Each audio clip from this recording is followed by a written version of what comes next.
Amen, gloire à Dieu. Encore une fois, c'est un privilège pour moi d'être avec vous. Et ce matin, j'aimerais qu'on puisse être de plus en plus conscient qu'à travers les difficultés, on peut dire plus que jamais, Seigneur, tu es tout pour moi. Et je prie que ce soit notre requête aujourd'hui. Et c'est le chant que je veux vous interpréter qui dit plus que jamais.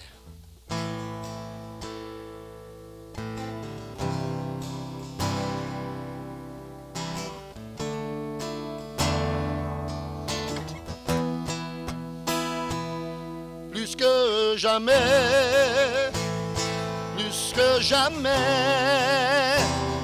plus que jamais, tu es tout pour moi. Plus que jamais, plus que jamais, plus que jamais, tu es tout pour moi. En proie à mes craintes et mes peurs, j'ai trouvé un refuge en toi.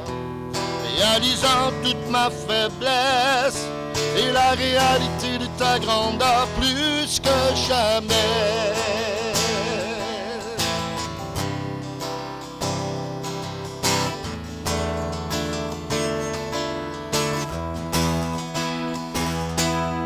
Tu es celui qui toujours me comble quand tout autour de moi s'effondre. Et je vois au fond de mon cœur la vérité de ta splendeur, plus que jamais, plus que jamais, plus que jamais, tu es tout pour moi, plus que jamais, plus que jamais, plus que jamais, tu es tout pour moi. Maintenant je sais qu'en toi j'ai la victoire par la puissance de ton esprit. Et je découvre à tous les jours la grande aventure d'être vainqueur plus que jamais, plus que jamais,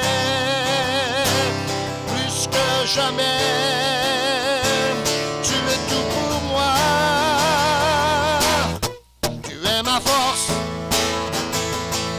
Tu es la voie dans laquelle je marche, tu es ma paix, tu es ma joie dans laquelle je crie, tu es ma force, tu es la voie dans laquelle je marche, tu es ma paix, tu es ma joie dans laquelle je crie, plus que jamais,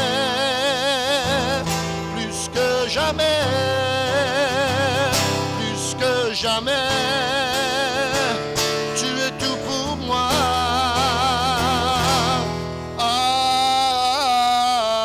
Amen.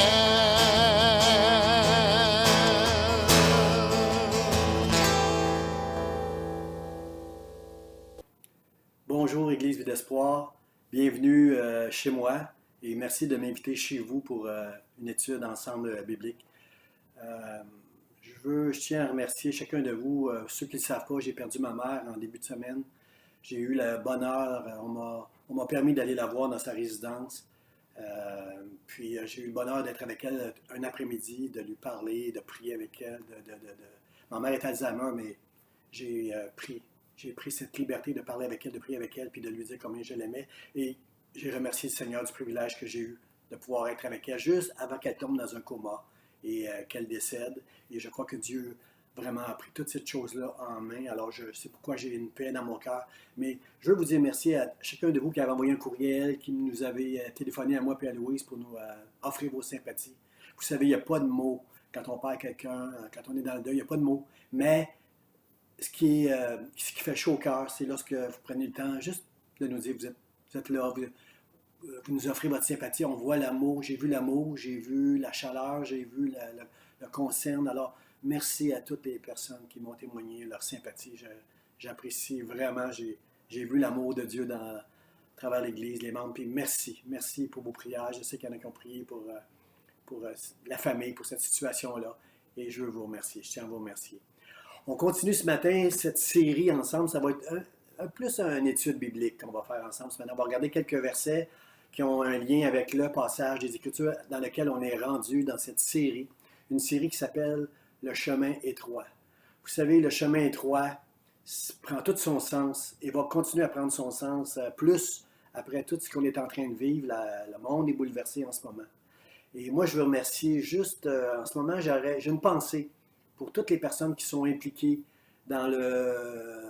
pour les soins hospitaliers. On fait appel en ce moment à l'armée parce qu'il manque des gens pour les soins hospitaliers. Moi, je pense à Marie-Viviane Prunier, je pense à Yolande Laurent, je pense à ma fille Julie, qui sont impliquées à donner des soins comme infirmières préposées, à donner des soins dans les CHSLD, dans les hôpitaux. Puis avec cette menace invisible qui est là et toute l'inquiétude qui vient avec. Moi, j'étais juste un après-midi avec ma mère et je devais faire attention. J'étais habillé, mais je devais faire attention à tout ce qui prenait place. Et si jamais, à la fin de cette étude biblique, j'oublie de prier pour toutes ces personnes dans l'Église et ailleurs qui sont impliquées pour donner des soins, faites-le, s'il vous plaît, chers frères et sœurs. Priez pour ces gens qui sont là-bas, au milieu de cette menace invisible, qui doivent rentrer chez eux le soir, s'assurer que toute la journée, qu'ils n'ont pas fait d'erreur, qu'ils n'ont pas dans la manipulation. Et merci Seigneur, merci, je remercie mon Dieu pour toutes ces personnes courageuses qui travaillent maintenant auprès des gens qui souffrent de la COVID en ce moment en particulier, puis de tous ceux qui sont malades en ce moment. Alors merci à eux. Alors c'est ça, on est dans une série, Le chemin étroit, qui nous montre que être un disciple de Jésus-Christ, c'est de suivre vraiment un chemin qui est étroit. C'est pas facile de suivre Jésus. C'est jamais facile de suivre Jésus. Jésus n'a pas eu une vie facile. Et si on veut être un disciple de Jésus-Christ, puis c'est la vision de notre Église, à l'Église d'Espoir, d'entrer dans un disciple-là. C'est pas juste se convertir, c'est pas juste de connaître Dieu, mais c'est de servir Dieu. C'est d'accepter d'être transformé à tous les jours à l'image de Jésus-Christ. Et ça demande de faire des sacrifices. Ça demande de vivre des choses qui sont hors de sens pour le monde. Mais pour nous, les enfants de Dieu, ces sacrifices, cette marche prend tout son sens parce que nous aimons Dieu de tout notre cœur maintenant. Parce qu'il nous a aimés, nous aimons Dieu de tout notre cœur. Et le passage où on est rendu, on étudie ensemble un après l'autre des passages qui sont entre le chapitre 13 et le chapitre 17 de l'Évangile de Jean. Ce sont des moments privilégiés où Jésus parle à ses disciples. Il est en train de les préparer à son départ. Les disciples ne comprennent pas tout ce que Jésus est en train de leur expliquer en parlant du Saint-Esprit, en parlant de toutes sortes de choses après son départ. Mais lorsque l'Esprit de Dieu va venir, là, ils vont comprendre tout ce que Jésus leur a enseigné. Alors ce matin, on est rendu dans le chapitre 15 de l'Évangile de Jean, et on va lire ensemble les versets 26 et 27, qui nous dit « Quand sera venu le Consolateur que je vous enverrai de la part du Père, l'Esprit de vérité, qui vient du Père, il rendra témoignage de moi, et vous aussi, vous rendrez témoignage, parce que vous êtes avec moi dès le commencement. » Dans tout ce passage-là, on voit vraiment le plan de Dieu. On voit l'amour du Père. Jean 3,16 qui nous dit « Car Dieu a tant aimé le monde qu'il a donné son Fils afin que ceux qui croient en lui ne périssent point, mais qu'ils aient la vie éternelle. » On voit dans ce passage qu'on a lu ensemble la miséricorde du Père, son désir de nous réconcilier avec lui au travers de sa miséricorde et au travers alors qu'il nous donne son Fils, Jésus-Christ, pour régler la question du péché, pour nous permettre pour nous sauver du péché et de la mort. Et aussi, on voit dans ce passage qu'on a lu ensemble dans Jean 15 que c'est le Saint-Esprit qui va rendre témoignage maintenant de Dieu, de l'amour de Dieu. Et nous aussi, avec l'aide du Saint-Esprit, on va rendre témoignage de Dieu. Et on voit tout le plan de Dieu. Le Père, le Fils, le Saint-Esprit qui nous vient en aide pour la suite des choses jusqu'à la fin des temps. Et je veux remercier Dieu pour ce passage des Écritures qui va nous aider, qui va nous aider à passer des moments que nous sommes en train de traverser. On a besoin de Dieu pour son soutien, pour sa consolation, pour son amour. Et le texte commence en nous disant, quand sera venu le consolateur? Le consolateur, le sens grec de ce mot-là, c'est quelqu'un qui vient nous porter secours. Le consolateur, c'est quelqu'un qui vient nous aider. C'est quelqu'un qui vient nous prêter une assistance. Et c'est ça que le Saint-Esprit fait chaque jour avec chacun de nous. Il nous donne une assistance. L'apôtre Jean va utiliser 5 fois ce mot-là dans ses Écritures, 5 fois le mot consolateur. Et j'ai trouvé une belle image dans l'Ancien Testament, dans le livre de Daniel, une belle image concernant le Saint-Esprit, le consolateur.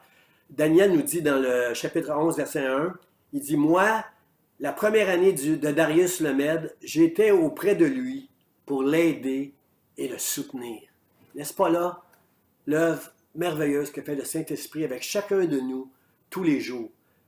Je veux remercier Dieu pour le Saint-Esprit. Je suis en train après 35 ans de marche chrétienne avec Dieu, j'apprends encore aujourd'hui comme la présence, l'aide et le soutien du Saint-Esprit dans ma vie qui est là tous les jours pour me changer, pour me transformer, pour m'aider. Je remercie Dieu pour le Saint-Esprit, pour le consolateur. Le consolateur, c'est quelque chose qu'on a besoin dans nos vies.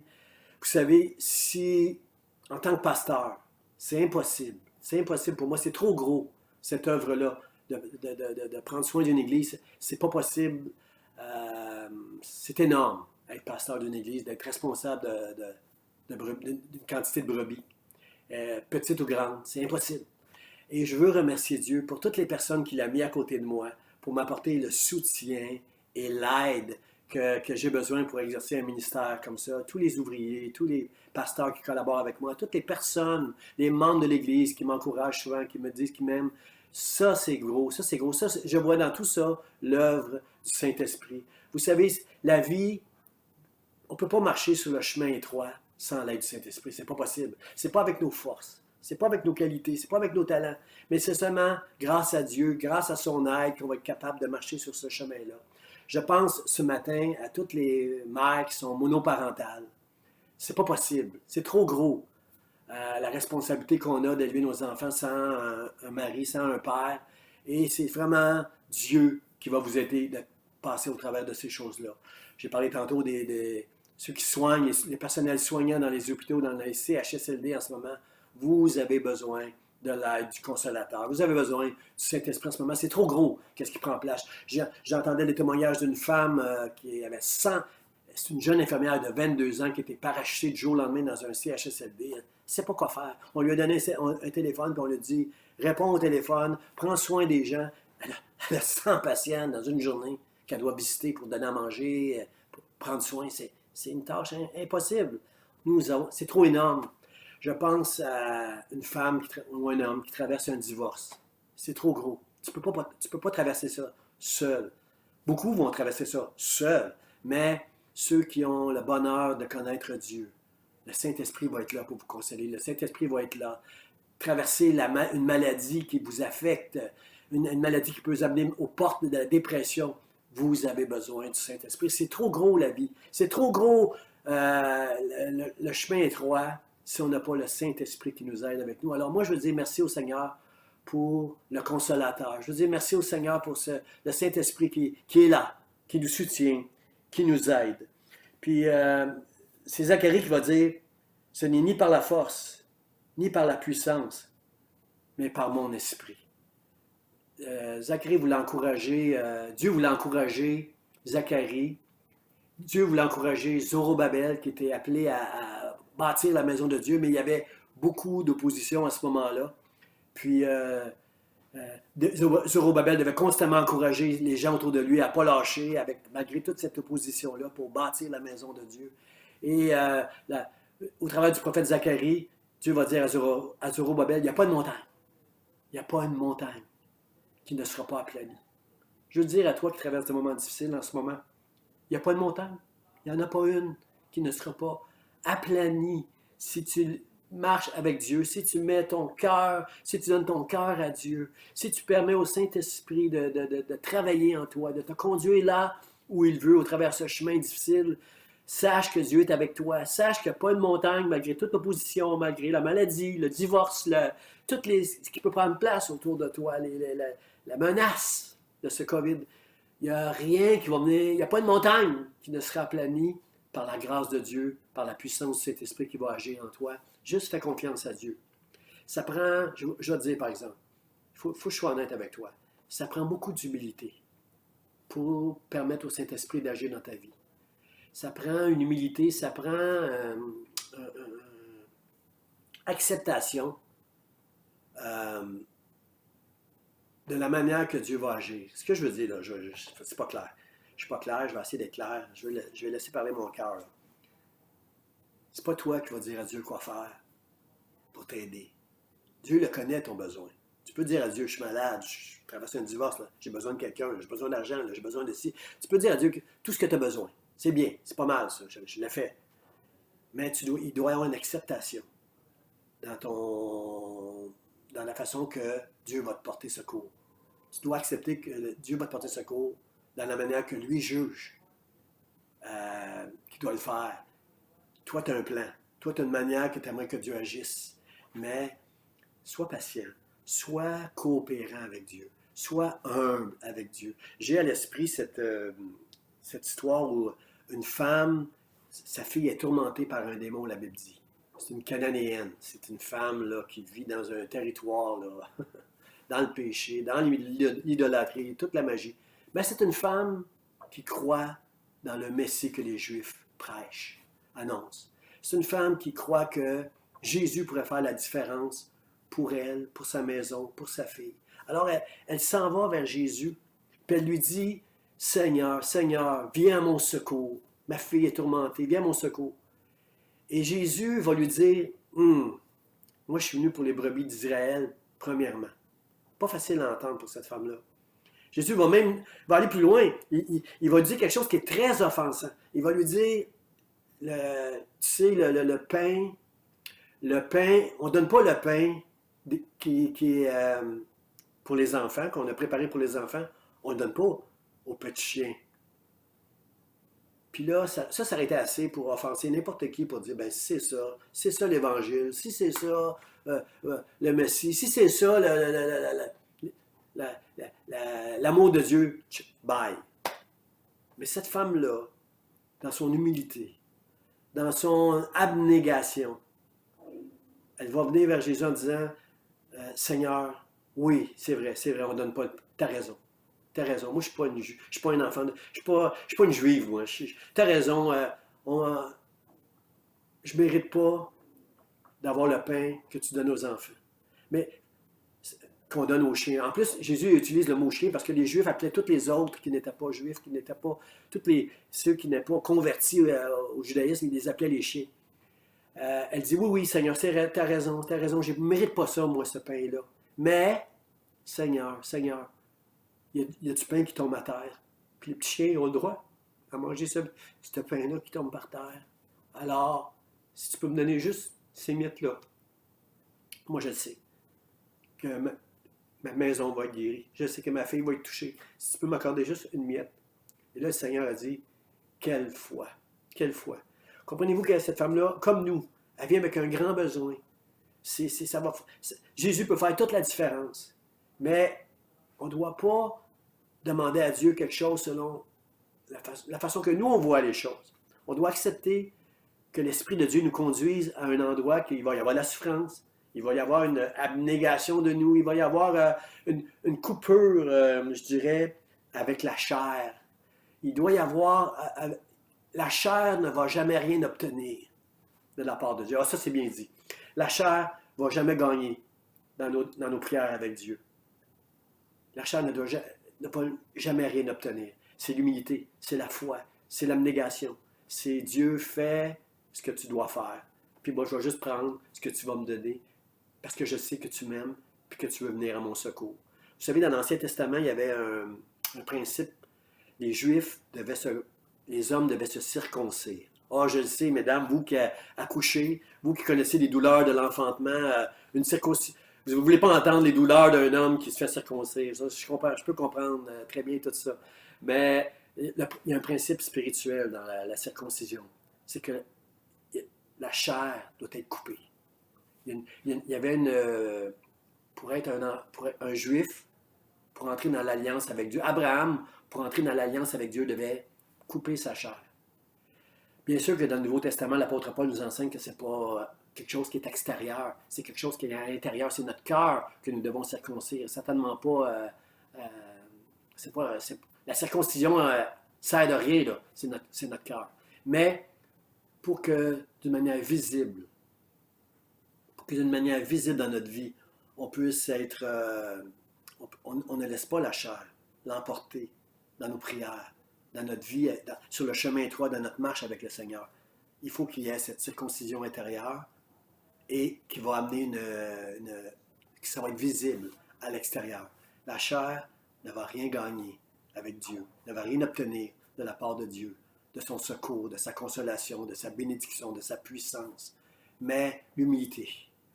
Cette femme-là, une des raisons pourquoi cette femme-là avait une grande humilité, c'est qu'elle venait pas pour elle. Elle venait, bien sûr qu'elle venait pour elle. C'est une mère, là. Elle venait pour elle, mais elle venait surtout pour son enfant. Elle venait pour quelqu'un d'autre. Frère, ça, quand on plaide pour nous, on doit accepter que ça ne sera pas comme on voudrait bien souvent que Dieu va nous venir en aide. Ça va être en son temps. Ça va demander de la patience. Ça va demander aussi, Seigneur, que ta volonté soit faite. Ça va demander tout ça. Mais quand on plaide pour quelqu'un d'autre, Mike, c'est différent. C'est bien différent. Dieu agit d'une manière extraordinairement puissante. Quand c'est pas nous quand notre prière est remplie d'entrailles, de miséricorde pour un autre, ça c'est très efficace pour la puissance de Dieu. Alors, je voudrais que vous puissiez considérer ça. Deuxièmement, un nom qu'on va donner au consolateur. Il dit, quand sera venu le consolateur que je vous enverrai de la part du Père, l'Esprit de vérité. My, wow! Quel nom merveilleux! Quel nom puissant! C'est les fondations de l'Église, frères et sœurs, c'est la vérité. Le Saint-Esprit, c'est un esprit de vérité. Dans un monde qui vit dans le mensonge, le père du mensonge, le diable, qui est l'esprit de ce monde, qui remplit le monde de mensonges, eh bien, Dieu nous dit qu'il va nous envoyer le consolateur, l'esprit de vérité. S'il y a quelque chose à laquelle on doit s'attacher, frères et sœurs, c'est la vérité. C'est la parole de Dieu. C'est Jésus-Christ, la parole de Dieu faite chair, venue du ciel, qui était auprès de Dieu, la parole qui était auprès de Dieu, qui était Dieu, qui est descendu, qui s'est incarné, qui est mort pour nos péchés. Jésus a dit, je suis la vérité. Jésus-Christ, qui était rempli du Saint-Esprit, a dit, je suis la vérité. La parole de Dieu, c'est la vérité. Elle est en opposition continuellement avec le mensonge qui règne dans ce monde, qui séduit ce monde. Il y a un mensonge dans ce monde, puis nous avons besoin de l'esprit de vérité, frères et sœurs, pour ne pas être séduits et emportés dans toutes sortes de directions, influencés par ce monde. Moi, quand je vous enseigne en ce moment, quand j'enseigne le dimanche matin à l'église, que je prêche, j'ai toujours cette crainte, j'ai toujours cette peur en moi de dire quelque chose qui serait une erreur, à laquelle j'aurais moi-même adhéré, qui sans l'onction du Saint-Esprit, sans la protection du Saint-Esprit sur moi, je pourrais entraîner d'autres. Frères et sœurs, je veux de tout mon cœur, lorsque je vous prêche, mon désir, c'est que vous puissiez tomber en amour avec Jésus. Puis pour rester en amour avec Jésus, pour aimer Dieu, il faut aimer sa parole. Il faut permettre au Saint-Esprit, au travers de la parole de vérité, de nous changer, de nous protéger, de nous exhorter par rapport à tout le péché qui prend place autour de nous. C'est sûr que nous, on va rester des pécheurs. On va rester des hommes, des femmes faibles qui vont tomber dans toutes sortes d'erreurs. Mais le Saint-Esprit, lui, va nous garder dans la vérité. Le Saint-Esprit va nous parler. Le Saint-Esprit, c'est la vérité. Il est la vérité. L'Esprit est la vérité. L'Esprit de vérité. Alors nous avons besoin, dans ce monde de mensonges qui nous entoure, de ce consolateur et de la vérité qui va être là au milieu de nous. Qu'est-ce que j'aimerais dire concernant ça? C'est que oui, l'amour, la vérité est associée avec l'amour. Comprenez que, pardonnez-moi, je t'ai ému. L'amour est associé avec la vérité. Un ne va pas sans l'autre. Si je vous prêche, juste, moi je suis un homme de compassion. J'aime, c'est pas difficile pour moi d'avoir compassion pour les gens qui souffrent. C'est en moi. C'est un don que de me donner, la compassion. Et je prêcher juste sur la base d'une compassion. Prêcher l'amour va nous amener dans une forme d'erreur. Parce que l'amour, juste prêcher avec l'amour de Dieu, sans prêcher la vérité, va nous amener dans une forme de sentimentalisme. Comprenez? On va devenir tolérant à n'importe quoi. On ne remettra plus jamais rien en question. Puis c'est ça que le monde est tombé dans ce péché-là. Il a été séduit. On ne doit pas juger les gens. Si quelqu'un veut changer de sexe, c'est correct. On n'a pas à questionner ça. Si quelqu'un veut s'enlever la vie, veut avoir recours à l'euthanasie parce qu'il souffre, on n'a pas à juger de ça. Comprenez-vous que l'amour, sans la vérité, va nous amener dans une forme de sentimentalisme où le Dieu tolérance va jamais remettre en question quoi que ce soit. Moi, je ne veux pas juger personne, mais je veux permettre à la parole de Dieu de me juger et de vous juger vous. Pour qu'on reste toujours dans la vérité. Comprenez-vous? Qu'on ne soit pas séduit par une espèce de... Moi je ne veux juger personne, tout le monde peut faire ce qu'il veut. Non, ça ne fonctionne pas comme ça, frères et sœurs. Et en même temps, prêcher juste la vérité sans l'amour. Ça, c'est un autre problème. C'est prêcher la vérité, on va tomber dans le légalisme. On va tomber dans le je dois observer des lois. C'est le samedi que le sabbat doit avoir lieu, pas le dimanche. On va tomber dans toutes sortes de règles où on est... Comprenez-vous, ça prend l'amour et ça prend la vérité pour que grâce et vérité, ensemble, bien associés ensemble, bien unis ensemble, qui va nous permettre d'être authentiques, qui va nous permettre d'être proches de la vérité, plus proches de la vérité. Parce que, frère, ça, on sera toujours des pécheurs, mais on va toujours faire des erreurs, mais nous avons besoin de tomber en amour avec la vérité. Et cette vérité-là, elle nous a été communiquée à cause de l'amour de Dieu. Les deux vont ensemble. Alors ce matin, moi, je veux vous encourager d'être proche du Saint-Esprit, d'être proche de l'Esprit de vérité, tout le temps de demeurer dans sa parole, d'aimer Dieu de tout votre cœur. Vous savez, je vais vous lire un passage dans Isaïe, chapitre 9, verset 14, qui dit ceci. Isaïe reproche à des prophètes de prêcher le mensonge, puis il va dire au peuple, il va dire, Isaïe 9, 14 dit, ceux qui conduisent le peuple l'égarent, et ceux qui se laissent conduire se perdent. Ce que j'aime dans ce passage-là, la révélation que j'ai eue lorsque j'ai lu ce passage-là cette semaine, c'est que les deux sont coupables. Le prophète, le prédicateur, le chrétien qui dit des mensonges pour aller rejoindre des gens, qui touche des gens, qui touche des multitudes, quelques personnes ou des multitudes, peu importe.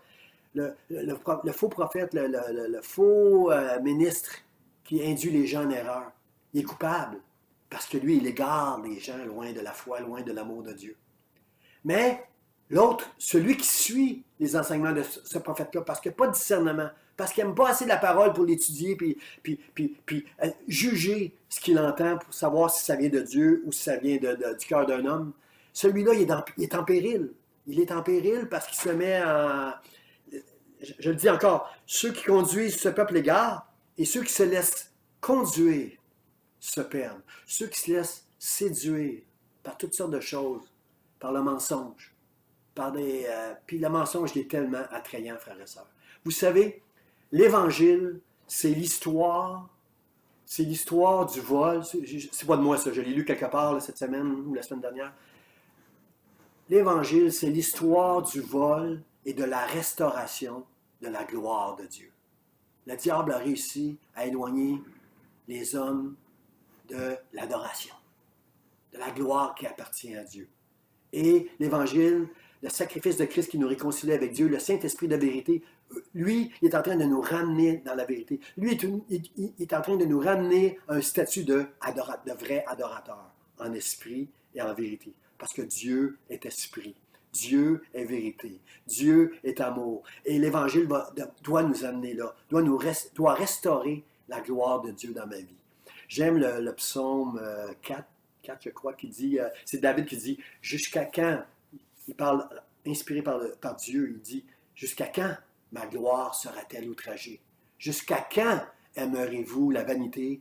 Chercherez-vous le mensonge? Vous savez, ce n'est pas qu'on cherche le mensonge, mais on est influencé par les mensonges qui nous font aimer des choses qui sont vaines, la vanité. Jusqu'à quand aimerez-vous la vanité? Il y a plein de choses dans nos vies, soyons honnêtes, là. Laissez l'Esprit de Dieu entrer dans votre cœur. Laissez, s'il vous plaît, laissez l'Esprit de Dieu juger qui vous êtes. C'est quand tu vas haïr qui tu es que tu vas commencer à ressembler à Jésus-Christ. C'est Saint Augustin qui dit, Saint Augustin va dire, l'Esprit de Dieu, si tu le permets d'aller dans ton cœur, va te permettre de détester qui tu es pour t'amener à être celui que tu dois être. Celui que Jésus nous a montré pendant sa vie. C'est celui-là qu'on doit être. Alors, jusqu'à quand aimerez-vous... c'est pas qu'on aime le mensonge. C'est pas qu'on cherche le mensonge. C'est pas qu'on veut aimer la vanité. Mais comprenez-vous que le mensonge, lui, il est très séducteur parce qu'il nous amène à aimer des choses qui sont totalement vaines, qui ne sont pas essentielles dans notre vie. Puis ça, on est capable de le reconnaître. Si on est capable de reconnaître qu'on aime certaines choses qui sont vraiment pas bonnes pour nous, c'est là qu'on commence à rétablir la gloire de Dieu. C'est là qu'on commence à aimer Dieu, à l'adorer. Parce que toutes les choses vaines qu'on aime nous volent un peu de l'amour qu'on devrait avoir pour Dieu tous les jours. Plus qu'on va aimer Dieu, plus qu'on va l'adorer, plus qu'on va le glorifier. Et c'est ça que le Saint-Esprit veut faire avec moi, avec toi. Permets au Saint-Esprit de venir dans ton cœur, de te confronter. Ah, ça fait mal parce qu'il y a des moments où Dieu va te demander, il y a des moments où Dieu va juste te laisser réfléchir à ce qu'il t'a montré. Il va te montrer quelque chose, puis comprends que des fois, ça prend du temps pour arriver à une circoncision, à un moment où ça va faire mal. Là. À un moment où pendant quelques jours, là, on va avoir besoin de guérison parce qu'on va avoir opéré une circoncision. On va avoir dû opérer dans nos cœurs. Mais Dieu comprend tout ça. Juste permets au Saint-Esprit de te révéler qui vraiment tu es. Parce que nous, les chrétiens, on cite la parole de Dieu. Mais on ne permet pas tout le temps à la parole de Dieu de faire son œuvre dans nos cœurs. Et c'est là qu'on devient superficiel. On fait du déni. On ne veut pas voir qu'est-ce qu'il y a dans nos cœurs.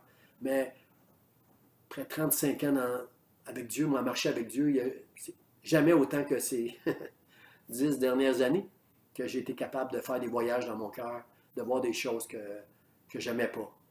Mais, frères et sœurs, plus qu'on va reconnaître qui on est vraiment, plus qu'on va reconnaître ces choses dans notre cœur qu'on n'aime pas voir, plus que l'Esprit va nous amener à devenir comme Jésus-Christ. Et il va faire une vraie œuvre dans notre vie. Je le répète, j'aime tellement cette citation-là. L'Évangile, c'est l'histoire du vol et de la restauration de la gloire de Dieu dans nos vies. Moi, je veux glorifier Dieu, je veux l'aimer de tout mon cœur, je veux le servir, frères et sœurs. Puis, un bon passage qui va nous aider à ne pas être dans le mensonge, à ne pas être influencé par toutes ces choses vaines, par tout ce qui prend place autour de nous. C'est ce passage-là dans Jean, chapitre 8, verset 31. Laissez-moi vous lire. Il dit aux Juifs qui avaient cru en lui, « Si vous demeurez dans ma parole, vous êtes vraiment mes disciples. Vous connaîtrez la vérité et la vérité vous rendra libre. » Si vous demeurez dans ma parole, ça c'est la condition. Demeure dans sa parole, étudie sa parole, demande au Saint-Esprit à ce que tu lis de entrer dans ton cœur, travailler ton cœur. Puis quand il va te montrer des choses, là, médite sur ces choses-là. Permets à Dieu de t'évaluer, de t'analyser, puis de lui demander, Seigneur, aide-moi à aller plus loin. C'est vrai que je suis comme ça. C'est vrai que j'aime beaucoup l'argent. C'est vrai que je néglige mon foyer. C'est vrai que si. C'est vrai que ça. C'est vrai que je ne travaille pas fort pour mon mariage qui est difficile. C'est vrai. Comprenez-vous? Le Saint-Esprit va vous amener dans des directions là, qui vont vous aider si vous demeurez dans sa parole. Puis si on demeure dans si vous demeurez dans ma parole, vous êtes vraiment mes disciples. Est-ce qu'on comprend ce matin que être un disciple, c'est être un étudiant de la Bible? Être un disciple, c'est d'étudier la Bible. Si vous demeurez dans ma parole, vous êtes vraiment mes disciples. C'est pas seulement de lire puis d'étudier la parole, mais c'est de la mettre en pratique. Ce que Jésus voulait de ses disciples, c'est ce que vous voyez de moi, faites-le. Ce que vous entendez de moi, que je vous prêche, prêchez-le. Faites ce que je fais et ce que je dis. Il pouvait pas dire la même chose. Jésus ne pouvait pas dire la même chose aux pharisiens. Les pharisiens qui enseignaient la loi, ils disaient, faites ce qu'ils disent, mais ne soyez pas comme eux. Ne soyez pas comme eux. Ils sont hypocrites. Ils ne connaissent pas Dieu. Et Jésus va dire quelque chose de gros à un moment donné aux pharisiens. Il va dire, vous êtes... il dit, vous êtes les fils du malin. Le diable, c'est votre père. Est-ce que Jésus voulait dire qu'ils étaient possédés du démon? Mais non. Ils n'étaient pas possédés. Il voulait simplement dire qu'ils étaient sous l'influence de celui qui, dès le commencement, était un meurtrier et le père du mensonge. Il voulait dire qu'il était sous cette influence-là, tant qu'ils vont essayer de tuer Jésus-Christ sur l'image du Père, tant qu'ils vont refuser Jésus, tant qu'ils vont être dans le mensonge. Ils sont sous l'influence du malin.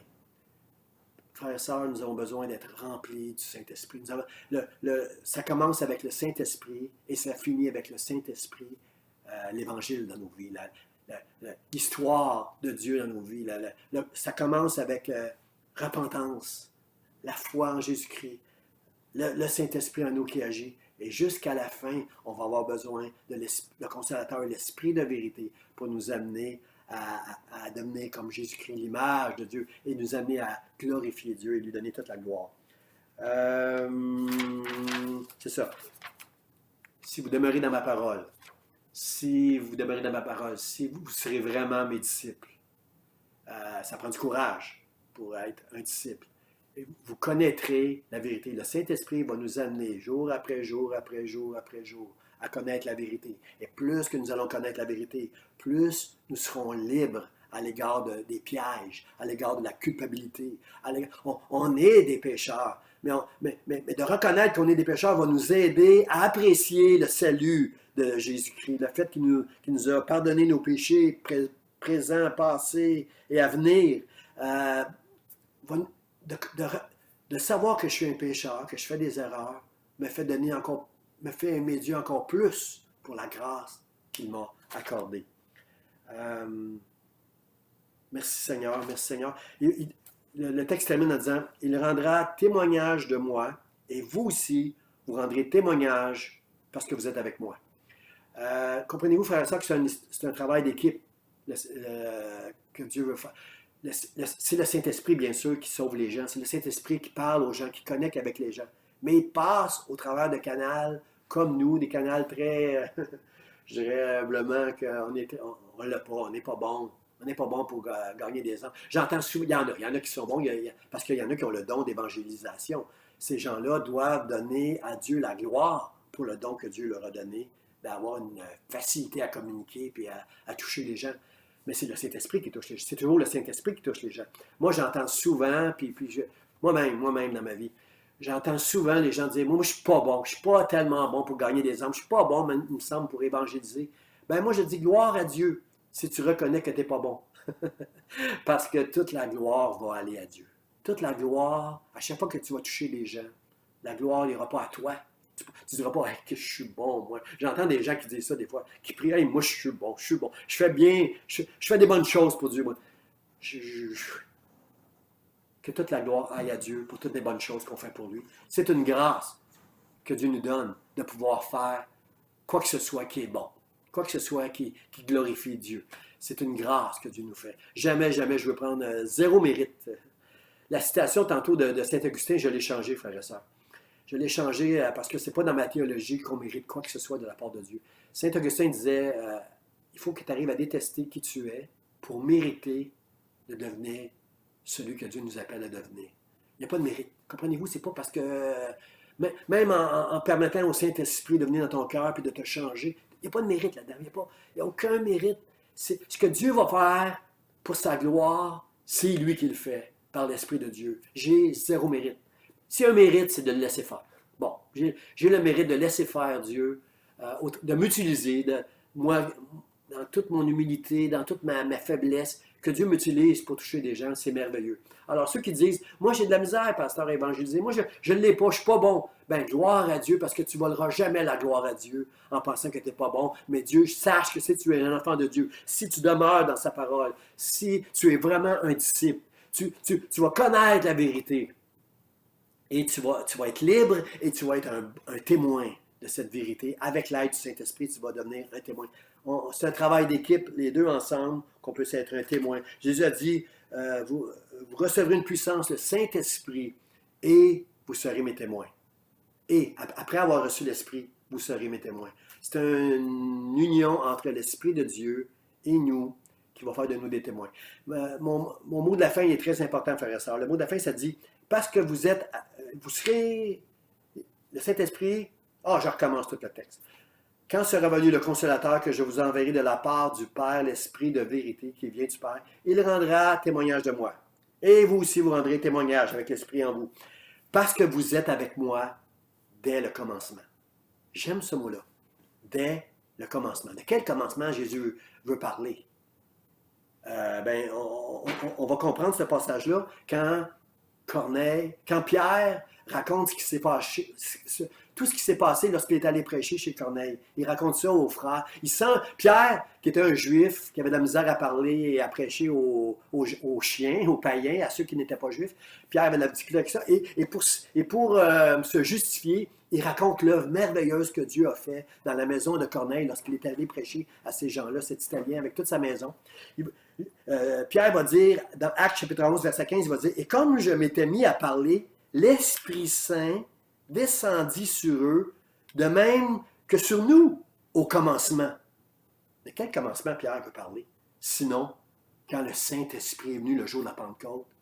Parce que Jésus avait dit, vous recevrez une puissance. Attendez, là, avant d'aller évangéliser. Là. Attendez avant d'aller faire l'œuvre. Là.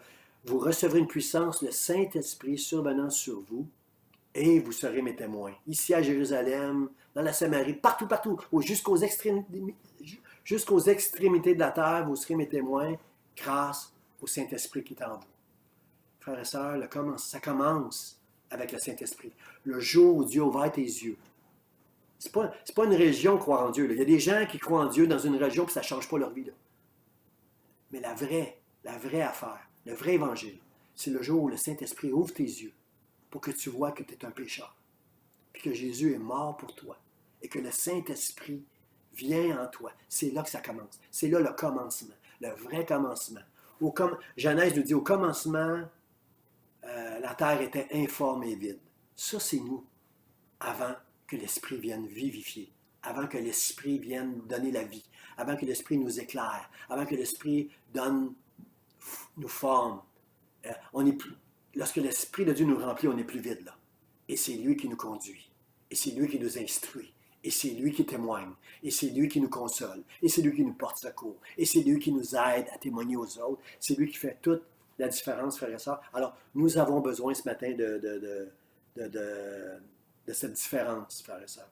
L'apôtre Paul va chicaner l'église de Galate en disant, parce qu'il y a des Juifs qui essayent d'enseigner toutes sortes de choses, concernant la loi, vous devez faire ci, vous devez faire ça. Vous faites ceci, vous faites cela, c'est pas bien ça. Faites ceci. Paul, il n'est pas là-dedans. Paul, il est libre. Paul, il dit, tout ce que tu manges, tout ce que tu bois, glorifie Dieu pour ça. Donne gloire à Dieu pour tout ça. Là. C'est pas ce qu'on mange, c'est pas ce qu'on boit, c'est pas ce que... Comprenez-vous, frère, ça, c'est pas là. Il dit aux Galates, vous avez commencé par l'Esprit, allez-vous finir par la chair. Si vous demeurez dans ma parole, vous êtes vraiment mes disciples. Vous connaîtrez la vérité. Et la vérité vous rendra libre à l'égard de toutes choses. Mais la vérité, c'est que Dieu va nous amener à marcher toujours plus près de lui. Dans une sanctification toujours plus grande. C'est pas vrai que Dieu va nous garder dans tous nos péchés, nos manquements et nos erreurs qu'on doit répéter. Non. Il va nous travailler. Il va nous changer. Frères et sœurs, l'Église a commencé avec le Saint-Esprit. Et elle doit se terminer avec le Saint-Esprit. Et moi, ma croyance en ce moment, ce que je crois en ce moment, là, je ne suis pas un prophète. Là. Je vous dis, c'est moi là, qui pense ça. Là. Moi, je crois qu'après le COVID, nous allons voir une présence, une assistance et un soutien du Saint-Esprit qu'on voyait moins avant. Parce qu'on était orgueilleux, parce qu'on outrageait la gloire de Dieu dans toutes sortes de vanités, puis de mensonges, puis d'influences qui avaient commencé à entrer dans l'Église. Je crois que maintenant, nous sommes vraiment à un niveau où Dieu va nous travailler. Dieu va nous aider, nous, les enfants. Si Jésus est la tête de l'Église, puis nous sommes le corps du Christ, bien, c'est seulement le Saint-Esprit qui peut unir les deux pour qu'on marche, pour que l'Église marche comme Jésus-Christ. Je m'appuie sur la promesse de Jésus qui dit « Je bâtirai mon Église et les portes de l'enfer ne prévaudront point. » Elles sont là. L'influence est là, mais elles ne prévaudront point. Alors, ce matin, je veux terminer dans la prière, frère. On va prier ensemble pour que... Vous allez voir, dans ma prière, c'est juste que Dieu nous conduise. Que le Saint-Esprit puisse agir dans nos vies comme il le veut, comme il est supposé le faire. Et aussi, j'ai une pensée pour tout, en ce moment, comme je l'ai dit au début, pour tout le personnel enseignant. Il y a des gens dans notre église qui travaillent dans les milieux hospitaliers. Il y a ma fille qui travaille dans le milieu hospitalier. Je suis inquiet pour chacun d'eux. J'ai la foi, mais j'ai besoin d'être consolé et fortifié par Dieu qui va les revêtir de son armure, que même s'ils font une erreur en manipulant quelque chose qui n'aurait pas dû, en enlevant un gant trop vite, en touchant quelque chose, je vais être sûr, faire sûr qu'ils seront couverts. Puis chacun de nous, quand on sort de nos maisons pour aller faire l'épicerie ou ces choses-là, on a besoin aussi de cette couverture-là. Alors je vais étendre ma prière à tout cela. Prions ensemble, frères et sœurs. Merci encore de m'avoir accueilli chez vous. Et je suis très heureux de vous avoir accueilli dans mon foyer. Seigneur Dieu, je veux te dire merci pour le temps qu'on a eu ensemble. Seigneur, cette courte étude biblique. Seigneur, merci de parler à nos cœurs. Seigneur, tu nous as aimés, tu nous as réconciliés avec toi. Puis là, tu nous as donné ton esprit, Seigneur, pour nous aider, nous assister, pour nous conduire dans toute la vérité, pour nous rendre libres à l'égard de tous les mensonges qui existent autour de nous. Seigneur, merci pour le Saint-Esprit qui va nous aider à témoigner. Et ma prière, c'est qu'après le COVID, Seigneur, après cette épreuve que nous traversons, que le monde entier traverse, nous, l'Église, on puisse être vraiment connectés avec toi. Nous, l'Église, on puisse agir avec l'Esprit. Alors, ma prière pour moi et pour mes frères et mes sœurs qui sont d'accord avec ma prière, c'est que Saint-Esprit, viens. Viens, Seigneur, remplir ton Église. Viens me remplir moi, ma maison. Viens remplir l'Église, Seigneur, ton Église. L'Église Vie d'Espoir et toutes les églises, Seigneur, qui t'aiment, qui veulent prêcher la vérité, qui veulent marcher dans la vérité, qui veulent être des vrais disciples, Seigneur. La condition pour être des vrais disciples, pour être libre, pour connaître la vérité, c'est qu'on puisse demeurer dans ta parole. Pour demeurer dans ta parole, Seigneur, il faut qu'on t'aime de tout notre cœur. Seigneur, le Saint-Esprit est capable de faire ça.